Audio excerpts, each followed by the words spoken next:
बिस्मिल्लाहिर्रहमानिर्रहीम। अस्सलामुअलैकुम नाज़रीन कराम, नई वीडियो में आपको खुश आमदीद कहते हैं।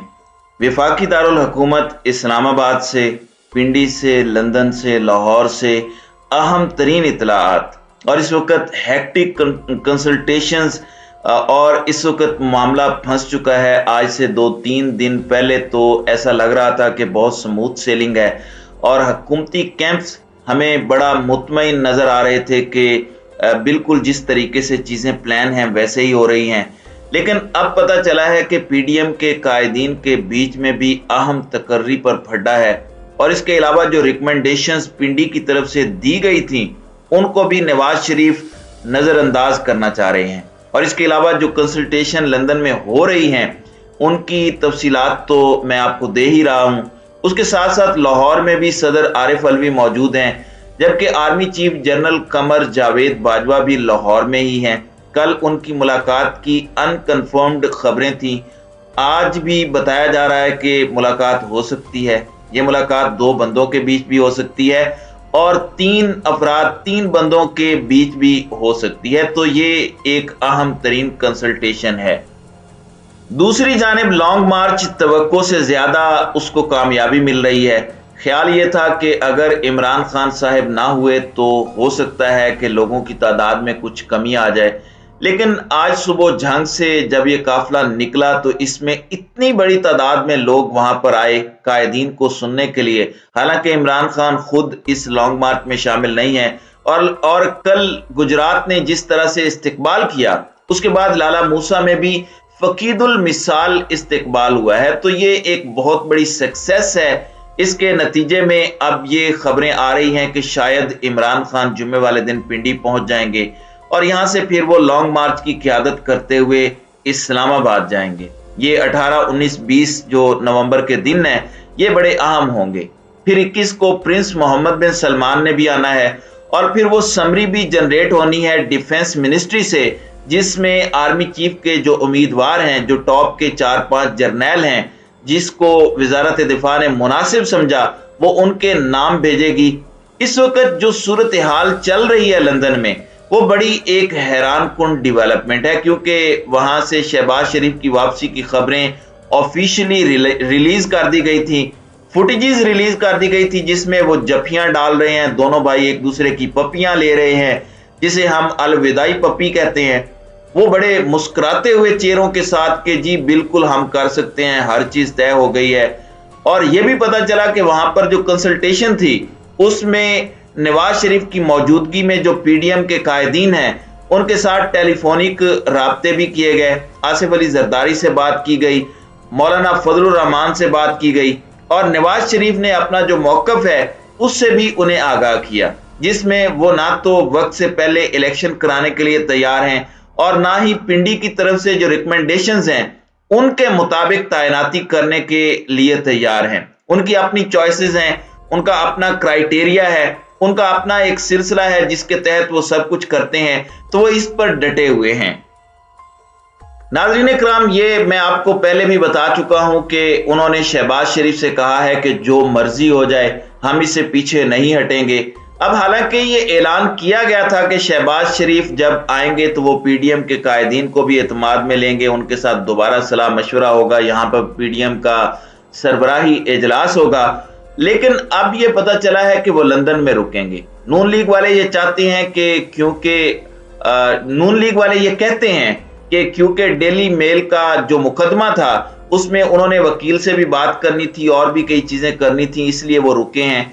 लेकिन हमें जो हमारे जराए बता रहे हैं कि एक बहुत ही अहम शख्सियत के करीबी रिश्तेदार, बुजुर्ग शख्सियत है, वो भी वहां पर मौजूद है, कंसल्टेशन हो रही है, अभी तक कुछ फाइनल नहीं हुआ और ये सारे का सारा मामला जो है वो अभी हो रहा है।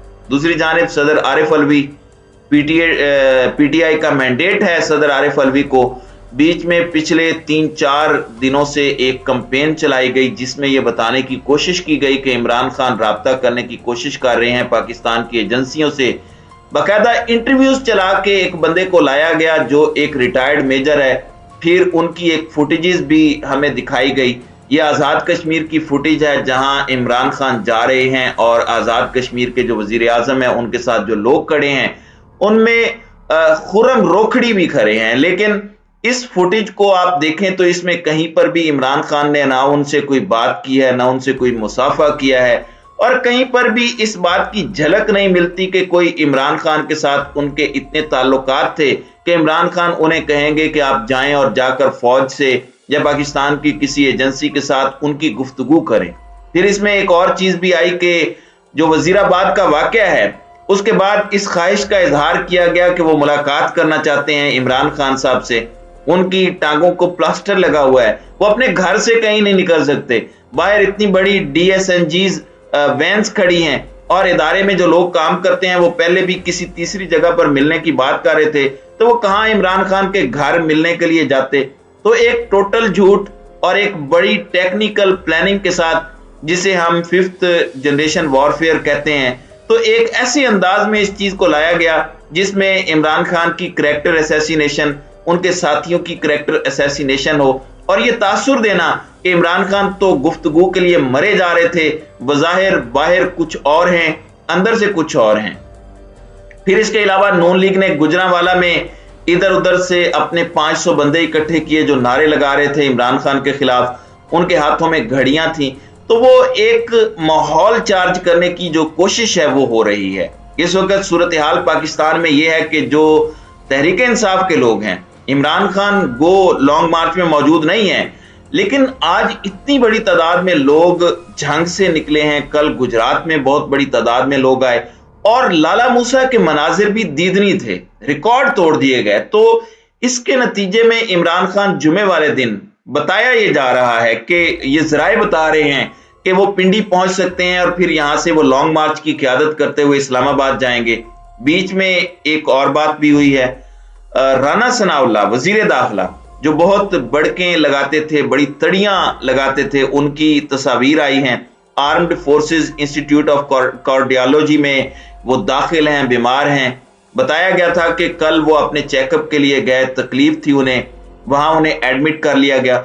अल्लाह ताला उन्हें सेहत दे, खुदा ताला उन्हें सेहत याब करे, और इसके साथ साथ बकौल PTI के अल्लाह ताला उन्हें हिदायत भी दे। अब कैसे डील हो जाए किया जाएगा ये सारे का सारा मामला, इसको हैंडल राना सनाउल्लाह कर रहे थे। अभी उनकी तबीयत बताया ये जा रहा है कि ठीक नहीं है, तो ये भी इस हुकूमत के लिए एक इशू होगा क्योंकि वो बहुत ज्यादा दबाव में थे। एक पिंडी की तरफ से बिल्कुल क्लियर मैसेज था कि पाकिस्तानी फौज जो है, पाकिस्तान की आवाम के साथ उनका जो रिश्ता है, जो ताल्लुक है, तो ये बिल्कुल आउट ऑफ क्वेश्चन है कि पाकिस्तान की फौज अवाम पर गोली चलाएगी या उनको मुंतशिर करने के लिए किसी जगह से वो कोई भी जरिया इस तरह का इस्तेमाल करेगी जिसमें तशद्दुद हो। पैरामिलिट्री फोर्सेस भी प्रोटेक्शन के लिए इस्तेमाल हो सकती हैं, आर्मी भी किसी जगह हिफाजत के लिए इस्तेमाल हो सकती है, पाकिस्तान के लोगों पर तशद्दुद के लिए या हमला करने के लिए उसे इस्तेमाल नहीं किया जा सकता। तो नाज़रीन इकराम, ये भी एक बात सामने आ रही है कि पिंडी में जो कॉन्फ्रेंस हुई उसके बाद जो रिकमेंडेशंस थी उसको नवाज शरीफ मानने के लिए तैयार नहीं है, और अपना ही, जैसा कि मैंने पहले भी बताया कि उनका एक क्राइटेरिया है जिसको लेकर वो चलते हैं और किसी और चीज को अहमियत नहीं देते। तो इससे सूरत हाल इस वक्त खासी पेचीदा दिखाई दे रही है। अब अगर जुमे या हफ्ते को इमरान खान आ जाते हैं तो वो दिन बड़े अहम हैं। प्रिंस मोहम्मद बिन सलमान भी आने वाले होंगे, ये समरी भी जनरेट हो रही होगी, और फिर इसमें अगर सदर मुमलिकत कह दें शहबाज शरीफ को कि आप इत्माद का वोट लें और कोई इत्तेहादी अचानक अलहदा हो जाए, तो फिर ये जो सारे ख्वाब हैं शहबाज शरीफ के, नवाज शरीफ के और आसिफ अली जरदारी के, कि कोई किसी को लगवाना चाहता है, कोई किसी और को लगवाना चाहता है, और एक इतने अहम ऑफिस को इन्होंने मजाक बना दिया है और लोगों के दिलों को दुखा दिया है, इसलिए कि इस ऑफिस का सियासत से कोई ताल्लुक नहीं, लेकिन इन्होंने इस तकर्री को पॉलिटिक्स में ड्रैग किया है। और हर पाकिस्तानी ये समझता है कि इस पर सियासत नहीं होनी चाहिए थी, जो कि नवाज शरीफ, शहबाज शरीफ, जरदारी और मौलाना फजलुर रहमान कर रहे हैं। तो नाज़रीन कराम, आपकी इस वीडियो के हवाले से क्या राय है? अब अपनी राय का इजहार कमेंट सेक्शन में जरूर कीजिएगा।